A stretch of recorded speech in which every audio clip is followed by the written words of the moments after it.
Welcome students. आज 11th स्टँडर्डचा आपण नवीन chapter चालू करणार आहोत, that is animal tissue. So first introduction. Basic functional unit of body is called cell. आपल्याला माहीत आहे की बॉडी जी आहे ही मायन्यूट अशा पार्टिकलपासून बनलेली आहे, जे की बॉडीचे बेसिक युनिट आहेत, and they are called as cells. Then is the tissue, a group of cells having same embryonic origin, same structure and function, it is called as tissue. आता हे जे नंबर ऑफ सेल्स बॉडीमध्ये present आहेत, तर ह्या सेल्सचा जो group आहे हॅविंग सेम एम्ब्रियॉनिक ओरिजिन, म्हणजे एम्ब्रियोची जेव्हा डेव्हलपमेंट होत असते तेव्हा तयार होणाऱ्या ज्या एम्ब्रियॉनिक 3 जर्मिनल लेअर आहेत, एक्टोडर्म, एंडोडर्म आणि मेझोडर्म, तर ह्या 3 लेअरपैकी त्या सगळ्या सेल्सचं एम्ब्रियॉनिक ओरिजिन हे सेम आहे. म्हणजे एक तर त्या सगळ्या सेल ज्या त्या टिश्यूमध्ये प्रेझेंट आहेत ह्या एक्टोडर्मपासून बनलेल्या आहेत, किंवा त्या मेझोडर्मल इन ओरिजिन आहेत, किंवा त्या एंडोडर्मपासून तयार झालेल्या आहेत. म्हणजे त्यांचं एम्ब्रियॉनिक ओरिजिन सेम आहे. दे हॅव सेम स्ट्रक्चर, रचनासुद्धा सारखी आहे, and they perform same function. टिश्यूमध्ये असणाऱ्या प्रत्येक सेलचं फंक्शन हे सारखं असते, आणि अशा सेलच्या ग्रुपला टिश्यू असं म्हणतात. Then is organs. Various tissues combine together in an orderly manner to form a large functional unit called organs. असे जे काही वेगवेगळे टिश्यूज आहेत, हे वेगवेगळे टिश्यूज एकत्र येतात एका ऑर्डरली मॅनरने, एका करेक्ट सिक्वेन्सनी, आणि त्यांच्यापासून एक लार्ज फंक्शनल युनिट तयार होतं आहे, त्याला ऑर्गन असं म्हणतात. म्हणजे ऑर्गनमध्ये असणारे टिश्यू हे डिफरंट टाईप्सचे आहेत, बरोबर आहे. टिश्यूमध्ये असणाऱ्या सेल्स या सेम टाईपच्या आहेत, परंतु ऑर्गनमध्ये असणारे टिश्यू हे डिफरंट टाईप्सचे असतात. त्यांचं स्ट्रक्चर वेगळं, त्यांचे फंक्शन्स वेगळे.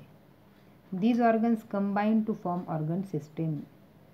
आणि असे नंबर ऑफ ऑर्गन्स एकत्र येतात आणि त्यापासून ऑर्गन सिस्टीम ही तयार होत असते. जसं आपण पाहतो ह्युमन बॉडीमध्ये एक्सक्रेटरी सिस्टीम आहे, डायजेस्टिव्ह सिस्टीम आहे, रिप्रोडक्टिव्ह सिस्टीम आहे. आता ह्या ज्या सगळ्या सिस्टीम आहेत, ते यामध्ये येणारे जे काही ऑर्गन्स आहेत ते वेगवेगळे आहेत, परंतु कलेक्टिवली एका पर्टिक्युलर मॅनरने एकत्र येऊन एक पर्टिक्युलर फंक्शन ते परफॉर्म करत असतात, ज्याला आपण ऑर्गन सिस्टीम असं म्हणतो. The cells are of 2 types, somatic cells and germ cells. शरीरामध्ये असणाऱ्या ज्या सेल्स आहेत ह्या 2 गटामध्ये विभाजित करण्यात येतात, सोमॅटिक सेल्स आणि जर्म सेल्स. तर सोमॅटिक सेल्स म्हणजे काय? Soma means body. All body cells of an organism except sperm and ova they are called as somatic cells.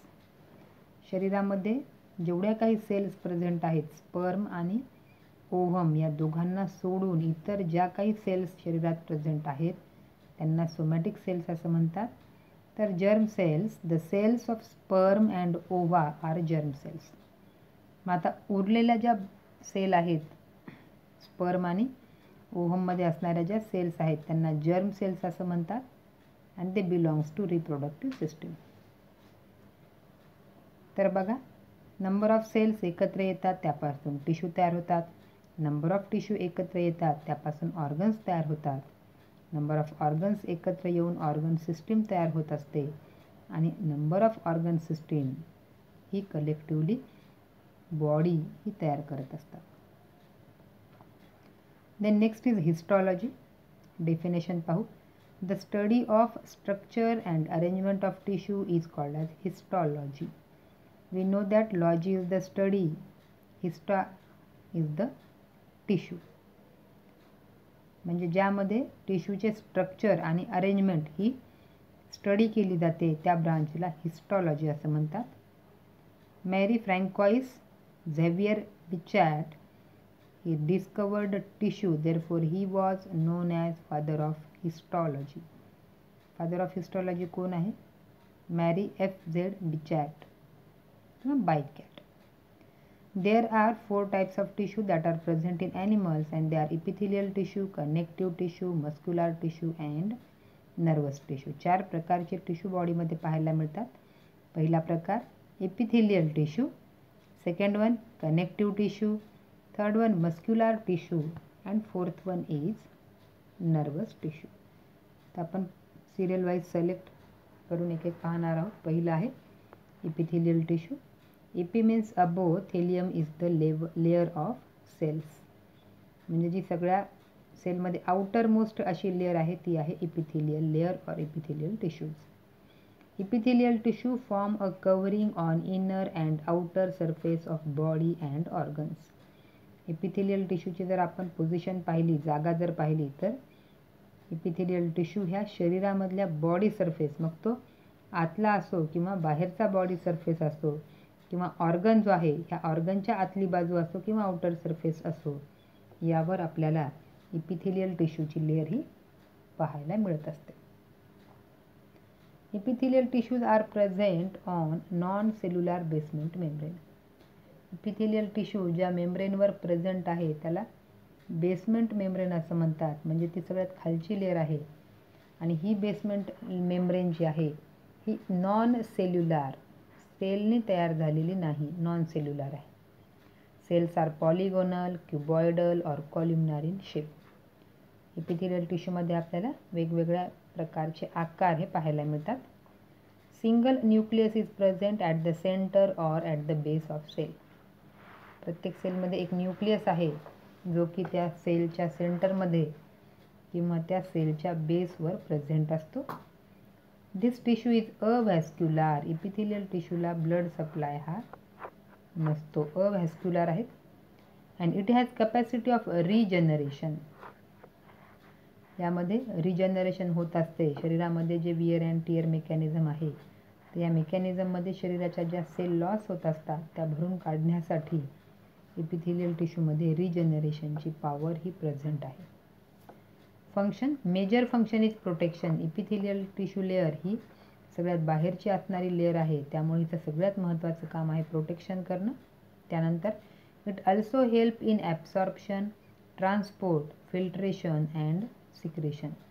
हे एपिथेलियल टिश्यू कोणत्या ऑर्गनमध्ये प्रेझेंट आहे तर त्या ऑर्गनच्या अनुसार याच्या फंक्शनमध्ये आपल्याला थोडासा डिफरन्स पाहायला मिळतो. Absorption, transport, filtration and secretions. Types: epithelial tissue is classified into 2 types, simple epithelium and compound epithelium. या एपिथेलियम टिश्यूचे पुन्हा 2 भाग पडतात, सिंपल इपिथेलियम आणि कंपाऊंड इपिथेलियम. तर पहिला प्रकार पाहू, simple epithelium. Simple epithelium is made up of single layer of cells. तर सिंपल इपिथेलियम कुणाला म्हणायचं? एपिथेलियमची अशी लेअर जी की किंवा एपिथेलियम असं जे की सिंगल लेअर ऑफ सेलने तयार झालेलं आहे त्याला सिंपल इपिथेलियम असं म्हणतात. And it is of variety of type. याचे आपल्याला बरेचसे प्रकार पाहायला मिळतात, जसं squamous epithelium, cuboidal epithelium, columnar epithelium, ciliated epithelium, glandular epithelium, sensory epithelium and last one is the germinal epithelium. तर पहिला प्रकार बघू आपण, squamous epithelial tissue. Cells of this tissue are thin, flat, polygonal with serrated margin. या ज्या sale आहेत squamous epithelial टिश्यूच्या तर या सेल्स थिन आहेत, पातळ आहेत, फ्लॅट आहेत, पॉलिगोनल आहेत, मल्टीअँग्युलर अँड सिरेटेड. यांची मार्जिन ही सिरेटेड म्हणजे यावर अँग्युलर स्ट्रक्चर, दंतूर अशी पाहायला मिळते. Cells of this tissue fit together like tiles of footpath और hence they are called as pavement epithelium. या स्क्वॅमस इपिथेलियल टिश्यूच्या ज्या सेल्स आहेत ह्या एकमेकांवर फुटपाथवर ज्या पद्धतीच्या टाईल्स असतात त्या पद्धतीने बसवलेल्या पाहायला मिळतात. And so they are also called as pavement epithelium. Squamous इपिथेलियमलाच दुसरं नाव आहे पेवमेंट इपिथेलियम. न्यूक्लियस पाहू. अ प्रॉमिनंट स्पेरिकल और oval nucleus is present at the centre of cell. जर आपण त्याचा क्रॉस सेक्शन जर पाहिला तर लक्षात येतं आहे की हा जो ओव्हल किंवा स्पेरिकल न्यूक्लियस आहे हा सेलच्या सेंटरमध्ये प्रेझेंट आहे. Then function is protection, then absorption, transport of material, filtration and secretion असे नंबर ऑफ फंक्शन्स ह्या स्क्वॅमस इपिथेलियम टिश्यूद्वारे परफॉर्म केले जातात. देन साईट म्हणजे त्यांच्या जागा, शरीरामध्ये कोणत्या ठिकाणी हे इपिथेलियम टिश्यू प्रेझेंट आहेत पाहू. Squamous epithelium is found in blood vessels, alveoli and coelom. Blood व्हेसल्समध्ये, ॲल्व्होलायमध्ये आणि सिलोम शरीरामध्ये असणारी जी पोकळी आहे तर त्याच्या इनर किंवा आउटर बाजूला जे इपिथेलियम प्रेझेंट आहे that is squamous epithelium. Then second one is the cuboidal epithelial tissue. नावावरून cells of these epithelial tissue are cuboidal. Nucleus, spherical nucleus is present at the center of cell. एकच nucleus present आहे जो spherical आकाराचा आहे आणि तो सेलच्या सेंटरमध्ये आहे. Function absorption and secretions are important functions. Then site, cuboidal epithelium is found in the lining of pancreatic duct, salivary duct, proximal and distal convoluted tubules of nephron. या ठिकाणी क्युबॉइडल इपिथेलियम हे पाहायला मिळते. तर फिगरमध्ये पाहू शकता वरच्या ज्या सेल आहेत ह्या स्क्वॅमस इपिथेलियम, ज्या की आपल्याला टाईल्स लाईक पातळ थिन फ्लॅट अशा पाहायला मिळतात. तर क्युबॉइडल इपिथेलियम ह्या थोड्या थिक आहेत. त्या ज्या इपिथेलियममधल्या सेल्स आहेत त्यांचा आकार थिक होईपर्यंत म्हणजे तो क्युबॉइडल शेप किंवा थिक आपल्याला पाहायला मिळतो. Nucleus, spherical nucleus is present at the centre of cell. या ठिकाणी पुन्हा न्यूक्लियस स्पेरिकल आहे आणि तो सेलच्या सेंटरमध्ये प्रेझेंट आहे. Then function absorption and secretions. बरोबर आहे. आकार जर आपण पाहिला तर क्युबॉइडल असणारी ही क्युबॉइडल इपिथेलियल टिश्यू आहे. नेफ्रॉनमध्ये वगैरे प्रेझेंट असते. त्यानंतर third one are the columnar epithelial tissues. Columnar epithelial cells are tall and pillar like. Cuboidal जशा क्यूब लाईक होत्या तशा कॉलुमनार ह्या कॉलमसारख्या पिलारसारख्या टॉल उंच आहेत. Inner end of the cells are narrow while free ends are broad and flat. याचं जर आपण structure पाहिलं तर आतली जी इनर एंड आहे ह्या नॅरो असणाऱ्या सेल्स आहेत, तर ज्यांचं एंड फ्री आहे, जे एका सेलचं दुसरं टोक फ्री एंड आहे ते ब्रॉड आणि फ्लॅट आहेत. Free surface shows large number of microvilli. फिगरमध्ये बघा जे फ्री एंड आहे त्यावर मायक्रोविलाय प्रेझेंट आपल्याला पाहायला मिळतात, कारण या मायक्रोविलायद्वारे सरफेस एरिया हा वाढवला जातो. Nucleus is present at the lower half of the cell. Nucleus हा सेलच्या लोअर हाफमध्ये पाहायला मिळतो. Functions are secretion and absorption. आणि हा ॲब्सॉर्प्शनचा रेट वाढावा म्हणून ह्यावर मायक्रोविलाय प्रेझेंट आहेत. यासोबतच गॉबलेट सेल्स आहेत ज्यांच्याद्वारे म्युकस तयार केला जातो, ह्याही पाहायला मिळतात. त्यानंतर बेसमेंट मेम्ब्रेन, काही कनेक्टिव्ह टिश्यूज आहेत आणि त्यावर असणारे non ciliated simple columnar epithelium. आता नॉन सिलिएटेड कारण आणखी एक प्रकार बघायचा ज्यामध्ये त्याच्या फ्री एंडवर सिलिया प्रेझेंट असतात, तशा सिलिया या ठिकाणी ॲब्सेंट आहेत आणि म्हणून ह्याला simple columnar epithelium, non ciliated simple columnar epithelium असं देखील म्हणतात. Site, it is found in inner lining of intestine, gall bladder, gastric glands and intestinal glands.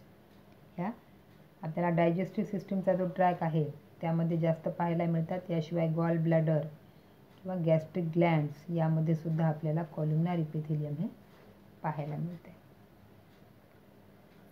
Then fourth one is ciliated epithelium. Cells of these tissues are cuboidal or columnar. Ciliated इपिथेलियमच्या ज्या cells आहेत ह्या cube like सुद्धा असतात आणि बऱ्याच वेळा त्या कॉलम लाईक उंच उभ्या सुद्धा असतात. The free ends of cells are broad while narrow ends rest on a basement membrane.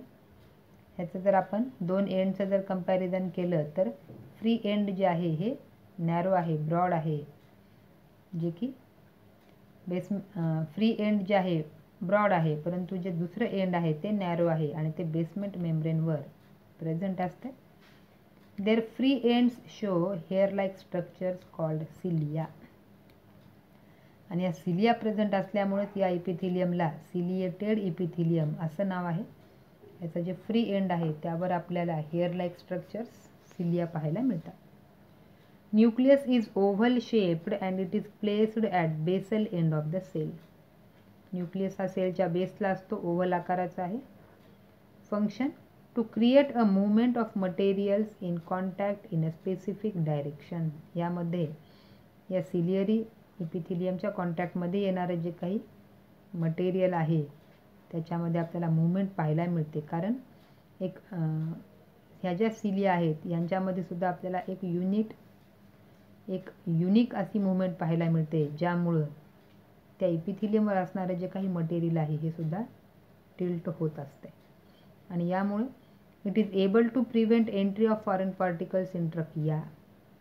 ट्रकियामध्ये ciliary epithelium आहे आणि या सिलियरी इपिथिलियममुळं डस्ट पार्टिकल्स आहेत किंवा जे फॉरेन पार्टिकल्स आहेत ज्यांना स्वतःची मुवमेंट नाही, तर असे घटक हे रेस्पिरेटरी ट्रॅकमध्ये न जाता अडवले जातात आणि सिलियरी इपिथिलियमद्वारे बाहेर फेकले जातात. Then second one is push the ovum through oviduct. Similarly human बॉडीमध्ये आणखी एक ऑर्गन आहे किंवा आणखी एक स्ट्रक्चर आहे ज्याला स्वतःची मुवमेंट नाही, दॅट इज ओव्हम. आणि हा ओव्हम हा ओव्हिडक्टपासून युटेरसकडे ट्रान्सफर करण्यासाठी किंवा ओव्हरीपासून युटेरसकडे ट्रान्सफर करण्यासाठी जी ओव्हिडक्ट किंवा फॅलोपियन ट्यूब आहे, या फॅलोपियन ट्यूबमध्ये असणारं सिलियरी इपिथिलियम ओव्हमच्या मुवमेंटसाठी मदत करते. Then site it is found in inner lining of buccal cavity of frog, then nasal cavity, trachea and oviduct of vertebrates. These are the some of the sites ज्या ठिकाणी आपल्याला ciliary epithelial tissue हे पाहायला मिळतात. तर remaining जे काही types आहेत हे आपण पुढच्या व्हिडिओमध्ये घेणार आहोत. Till then watch full video, solve these questions and thank you.